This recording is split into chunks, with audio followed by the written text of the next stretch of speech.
काँग्रेस आणि आमचे जे अलायन्स आहे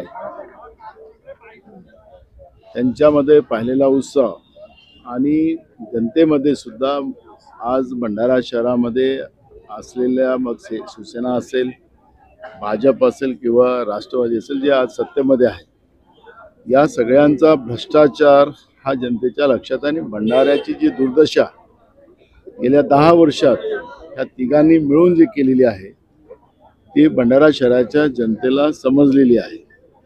काँग्रेस आणि काँग्रेस अलायन्स या सगळ्या घटकाच्या लोकांनी आणि भंडारा शहरातील जनतेचा आशीर्वाद हा काँग्रेस आणि काँग्रेस अलायन्सच्या सोबत आपल्याला पाहायला मिळणार आहे।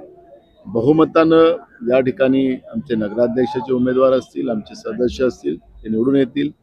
हीच परिस्थिती मग भंडारा जिल्ह्यातील अजून 3 भंडारा सोडून त्याही नगरपालिकेमध्ये आहे।